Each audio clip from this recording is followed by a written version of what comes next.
Assalamualaikum warahmatullahi wabarakatuh. Halo Sobat Pajak dimanapun kalian berada.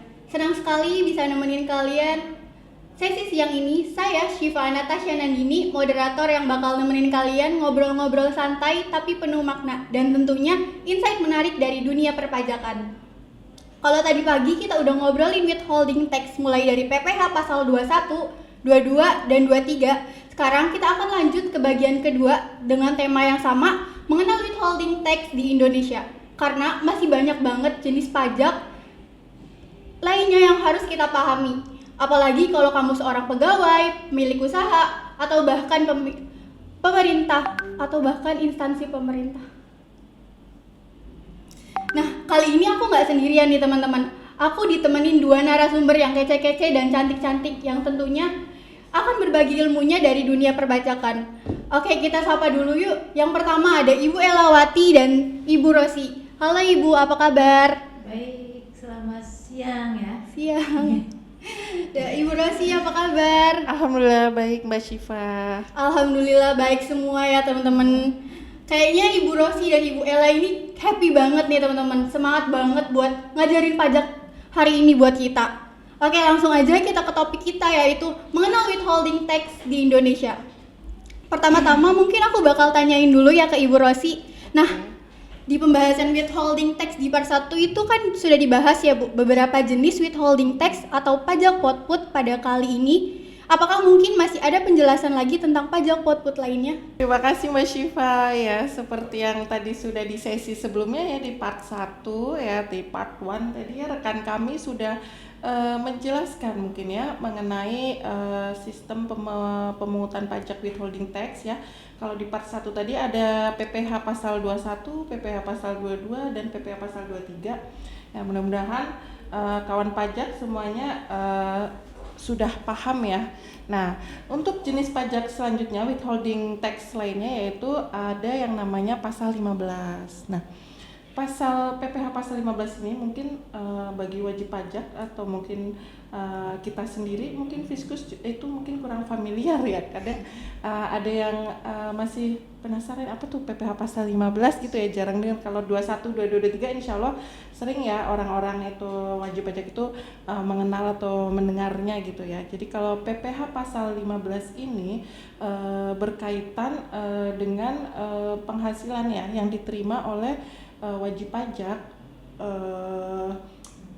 tertentu. Ini misalnya wajib pajak badan usaha ya yang bergerak dalam bidang penerbangan dan pelayaran internasional, kemudian ada pelayaran dalam negeri, ada pula penerbangan dalam negeri, kemudian perusahaan asuransi luar negeri. Nah, contoh kasusnya mungkin seperti ini. Misalnya nih kita ada perusahaan tambang, domisilinya ada di Kalimantan. Perusahaan tersebut akan menyewa atau mencarter gitu ya pesawat untuk mengangkut barang-barangnya ya, maka dikenakan tarif PPh pasal 15 sebesar 1,8%. Nah, atau mungkin contoh lain misalnya perusahaan yang akan pindah nih domisilinya di Pulau Jawa, kemudian mau pindah ke Sulawesi, ini menyewa atau menyarter kapal laut. Nah, itu nanti dikenakan PPh pasal 15 dengan tarif sebesar 1,2%. Wah, menarik banget ya Sobat Pajak. Jangankan masyarakat loh Bu, saya sendiri pun baru tahu ada PPh pasal 15 sekarang. Mungkin Ibu Elawati bisa menambahkan jika masih ada lagi pajak potput lainnya?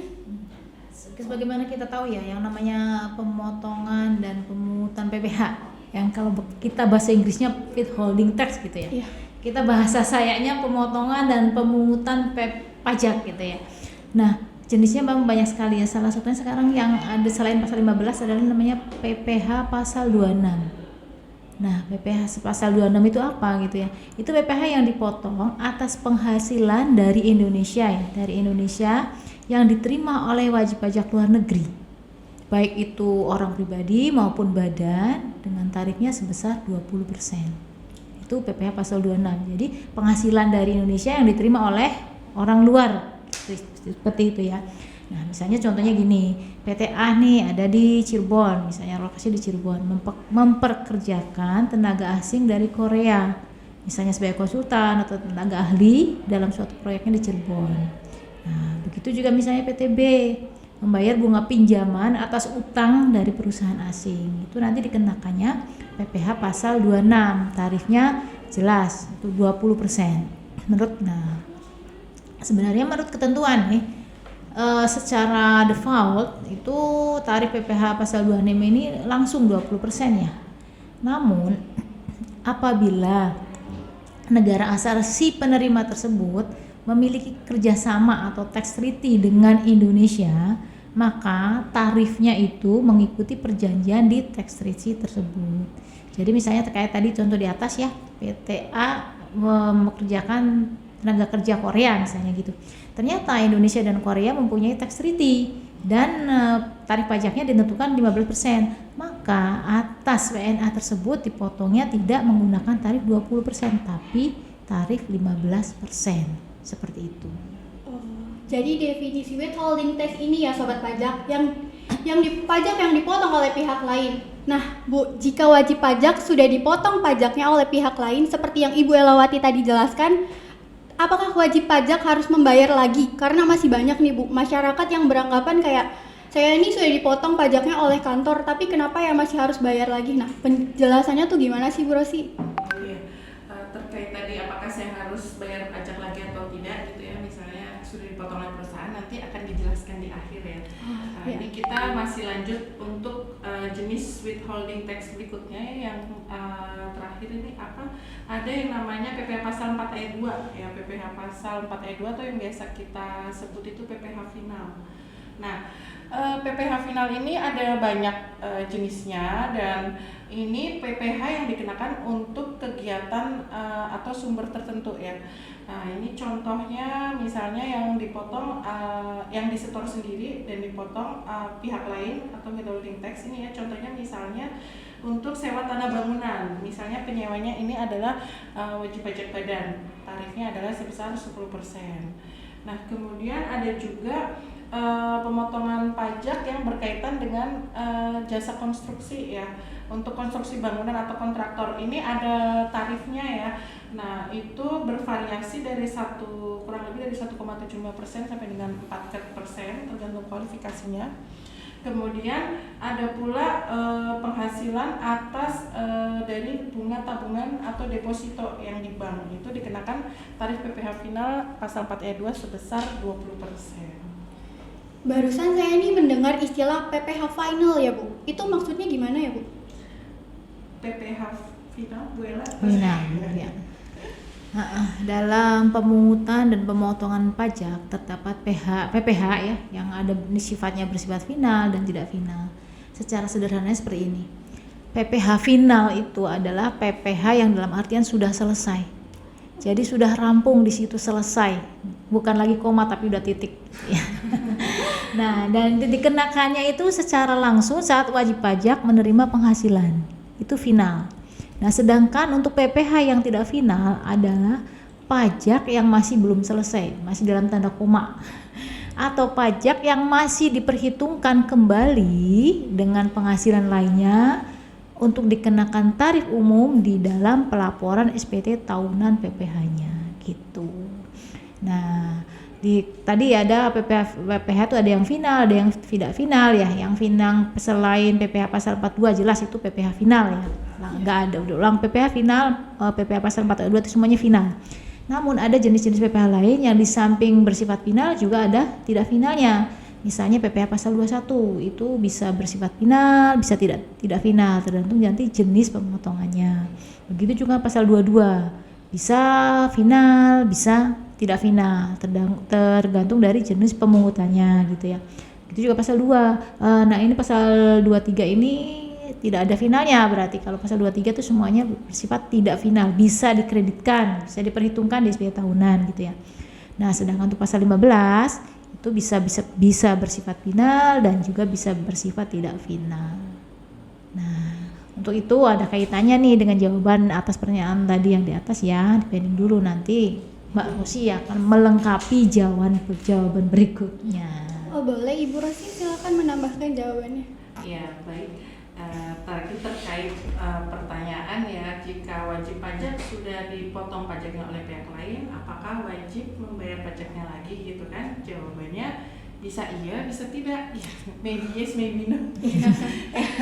Jadi tadi kan sudah di spill juga sama Bu Ella, PPh final itu kan berarti udah habis selesai, atau ada juga yang PPh tidak final, belum selesai, masih ada komanya gitu. Bahasa mudahnya di kita nih di perpajakan itu gampangnya dikreditkan dan tidak dikreditkan. Kalau final berarti udah selesai tuh, nggak bisa dikreditkan gitu. Nah, terus mungkin pertanyaannya muncul lagi, terus dikreditkan tuh maksudnya apa gitu kan ya. Jadi kalau untuk PPh yang bisa dikreditkan itu berarti bersifat yang tidak final ya, dipotong oleh pihak lain, sifatnya tidak final. Jenis pajaknya itu ada PPh pasal 21, ada PPh pasal 22, ada PPh pasal 23. Nah, nantinya bukti potong tersebut ya, wajib pajak yang dipotong jenis pajak tersebut tadi mendapat bukti potong itu yang namanya sebagai kredit pajak sebagai pengurangan di SPT tahunannya, seperti itu. Jadi penghitungannya bersamaan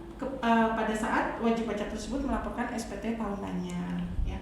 Contohnya misalnya seperti ini, Mr. X menerima penghasilan neto dari perusahaannya sebesar 1 juta. Kemudian PPh terhutangnya atau yang sudah dipotong oleh perusahaan adalah sebesar 2.300.000. Nah, kemudian kita hitung nih, disetahunkan dikurangi dengan PTKP-nya. Nah, ketemulah itu PPh terhutangnya itu 2.300.000. Nah, sedangkan tadi si Mr. X itu kan sudah dipotong 2.300.000 ya. Nah, ini karena sudah dipotong jadi kredit, sehingga PPh pasal 21-nya menjadi kredit pajak. Jadi 2.300.000-nya itu dikurangi 2.300 artinya kan udah lunas alias nihil. Jadi SPT-nya nanti statusnya nihil. Nah, namun nanti berbeda lagi. Misalnya contohnya ada perhitungan lain ya, katakanlah PPh terhutangnya tadi hasilnya adalah 3 juta ya. Seharusnya si Mr. X itu PPh terhutangnya 3 juta. Nah, sudah dipotong oleh perusahaan sebesar 2.300.000 PPh 21-nya. Nah, maka pada saat melaporkan SPT tahunannya berarti si Mr. X masih ada yang namanya kurang bayar sebesar 700.000. Jadi PPh terhutang tadi 3 juta dikurangi dengan kredit pajak tadi 2.300.000 tadi ya. Nah, jadi itulah yang harus dibayarkan oleh Mr. X sebesar 700.000 itu di SPT tahunannya. Nah, itu adalah salah satu contoh dari penerapan sistem perpajakan di Indonesia, yaitu self assessment ya. Jadi wajib pajak mulai dari mendaftarkan, menghitung, menyetor sampai dengan melaporkannya dilakukan sendiri oleh si wajib pajak tersebut. Oh, seperti itu ya, Bu. Lalu jika pada akhirnya semua wajib pajak ini menghitung ulang kembali PPh terhutangnya dalam SPT tahunan, kenapa harus ada potongan atau pungutan pajak lagi oleh pihak lain? Kenapa nggak langsung aja si wajib pajak ini menghitung sendiri di SPT tahunannya? Baik ya, gini. Memang ya, kalau dipahami secara sempit memang begitu. Kayak ini gini ya. Untuk apa ya ada pemotongan atau pemutuhan pajak oleh pihak lain gitu ya? Kalau nanti pada akhirnya wajib pajak tuh akhirnya harus menghitung kembali sepajaknya itu di SPT tahunannya. Nah, yang kemungkinan nanti akan berpotensi bisa jadi kurang bayar atau lebih bayar di SPT tersebut ya. Yang sepertinya menjadi tidak praktis gitu ya. Nah, jadi selain negara ini ya, selain memberikan kepercayaan kepada wajib pajak melalui self assessment ya, menghitung, melaporkan pajaknya sendiri gitu ya. Tapi juga negara perlu juga mempertimbangkan keberlangsungan untuk menjaga penerimaan pajak dalam hal ini pajak ya, agar tetap terkendali, yaitu melalui pemotongan dan pemungutan pajak oleh pihak lain tersebut. Maka tujuan dari withholding tax ini adalah untuk menghindari resiko ketidakpatuhan dan penghindaran pajak dari wajib pajak itu sendiri. Terus yang kedua tentunya mengamankan penerimaan pajak tahun berjalan secara efisien.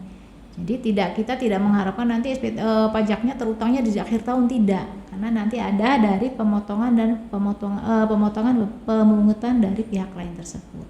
gitu. Wah, menarik banget ya Sobat Pajak. Ternyata ada jenis PPh seperti pasal 15 yang belum banyak dikenal masyarakat nih Bu. Dan ada soal PPh pasal 26 yang dikenakan untuk wajib pajak luar negeri. Itu juga informasi buat sebagian besar kita. Nah Bu, masih ada nih pertanyaan yang terbesit di otak saya.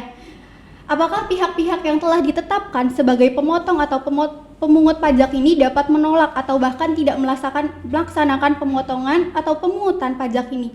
Jika ada, apakah ada sanksinya jika dia tidak melakukan kewajiban tersebut, Ibu Rosi? Ya, baik Mbak Syifa. Jadi pihak-pihak yang telah ditunjuk atau ditetapkan sebagai pemotong atau pemungut pajak itu berdasarkan undang-undang atau peraturan dan penjelasannya, tentunya yang namanya wajib berarti kan harus ya, kecuali sunnah itu beda lagi. Ini wajib, berarti kalau ada kata-kata wajib ya berarti memang harus melaksanakan kewajiban perpajakan tersebut, yaitu kewajibannya mereka sebagai pemotong atau pemungut ya wajib memotong dan memungut pajak tersebut. Apalagi kan mungkin itu penggunaannya bersumber dari dana APBN, tentu dalam penggunaannya pasti ada pertanggungjawabannya. Nanti kalau instansi atau pihak yang ditunjuk tersebut tidak menjalankan kewajibannya tersebut, maka tentunya ada sanksi yang berlaku gitu ya. Nah, misalnya dapat dikenai dengan sanksi administrasi berupa surat ketetapan pajak, atau mungkin nanti diterbitkan surat tagihan pajak, atau bisa juga nanti ada yang namanya sanksi pidana seperti itu. Nah, Sobat Pajak, sudah banyak penjelasan yang telah disampaikan, dan tanpa terasa kita sudah di penghujung waktu perbincangan kita nih Bu. Mungkin sebelum kita mengakhiri, apakah masih ada pesan singkat atau closing statement untuk para wajib pajak? Baik ya, jadi tadi di part 1 juga sudah dijelaskan ya, kalau komposisi terbesar APBN atau penyumbang terbesar itu 73% adalah sumbernya berasal dari pajak. Nah, makanya untuk mencapainya ini tidak mudah ya Mbak Syifa ya. Jadi dibutuhkan adanya semangat, kesadaran dan gotong royong dari para wajib pajak itu sendiri ya, demi tercapainya target dari perpajakan itu sendiri, karena kan nantinya juga dari rakyat kembali lagi untuk ke rakyat gitu, seperti itu. Apalagi bayangkan aja kalau 73% dari APBN itu kita tidak ada uangnya, lalu negara mau dikelola dari mana gitu kan pembiayaannya gitu. Betul sekali. Seperti itu.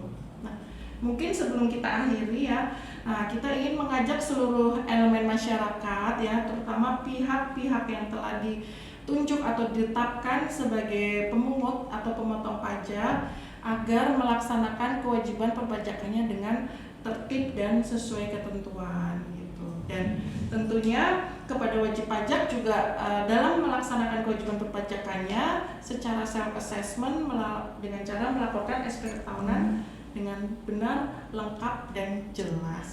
Itu ya kurang lebih. Ella mungkin mau menambahkan. Menurut saya cukup. Oke. Mungkin sekian akhir dari perbincangan kita. Terima kasih kepada Sobat Pajak yang sudah menonton kita sampai akhir.